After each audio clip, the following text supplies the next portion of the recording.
பந்துக்கள் கொஞ்சம் டிஸ்டன்ஸ்லி ரிலேட்டட் தான். அவர் கிட்டத்தட்ட என் வயசு திடீர்னு ஸ்ட்ரோக் வந்து கொடுத்து அப்படின்னு அக்கா அங்கேருந்து ஃபோன் பண்ணுறா. ராத்திரி 11 மணிக்கு ஃபோன் பண்ணுறா.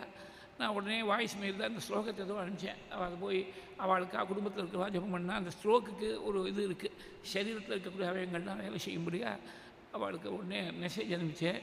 அவர் சொல்கிற அந்த பையன் தான் சொல்லிட்டு சின்ன வயசுலேருந்து பழக்கம். அதனால் கிட்டத்தட்ட என் வயசு தான். அவன் காலத்தால் 3 மணிக்கு எழுந்திருந்து வாட்ஸ்அப் எல்லாருக்கும் அனுப்பிச்சிருக்கேன். நான் சொன்னால் கேட்க மாட்டேங்கிறான்னு அக்கா என்கிட்ட வந்து முறையிடுறா. தம்பி கேட்க மாட்டேங்கிறான். 6 மணிக்காவது இருந்தால் போகாதா, இது ரொம்ப கண்முழிச்சு ஏதோ ப்ராப்ளம் வந்து கொடுத்து, மெடிக்கல் ப்ராப்ளம் வந்து கொடுத்து, இப்போ ஐசியூவில் இருக்குது அங்கே.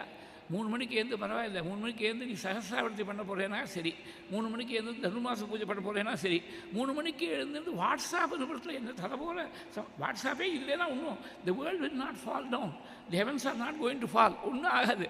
நீங்கள் 25 வருஷம் முன்னாடி நினச்சி பாருங்க, எங்கள் வாட்ஸ்அப் இருந்ததா? செல்ஃபோனே இல்லையே. அப்போ 25 வருஷம் முன்னாடி அன்றைக்கி நம்ம குடும்பம்லாம் நடத்துறியா, வாழ்க்கை நடத்துறியா, எல்லாம் நடத்திருந்தோம். ஏதோ கன்வீனியன்ஸுக்காக இருக்குது, உங்களுக்கு அவகாசம் கிடைச்சோ 10 நிமிஷம் ஏதோ பார்த்து ஏதாவது அர்ஜென்ட்டாக யார்ட்டையாவது கம்யூனிகேட் பண்ணோன்னா to that extend it is acceptable. நீ காத்தாலும் 3 மணிக்கு அலாரம் வச்சு எழுந்திருந்து யாரோ கடைசியில் பார்த்தீங்கன்னா ஒன்றுமே இம்பார்ட்டண்ட்டாக ஒன்றும் இருக்காது. குட் மார்னிங்னு ஒரு மெசேஜ் அனுப்புவோம். எத்தனை பேர் இது மாதிரி பண்ணிட்டுருக்கா? நீ விஷ் பண்ணாலும் பண்ணாமல் இருந்தாலும் எல்லா மார்னிங்கும் குட் மார்னிங் தான். நீ சொல்லி இல்லை, வேதம் சொல்லி சூஷாச்சமே சுதினஞ்சமே வேதம் தான் சொல்லியிருக்கு. வேதத்தை சொன்னால் புண்ணியமாவது உண்டு. நீ குட் மார்னிங் இங்கிலீஷில் சொல்லி என்ன பிரயோஜனம்? ஒன்றும் பிரயோஜனம் ஒன்றும் இல்லை. ஏதோ சரி, we appreciate the sentiment behind it. நல்ல எண்ணத்தோடு சொல்கிறாங்கிறது புரிஞ்சுக்கிறோம்.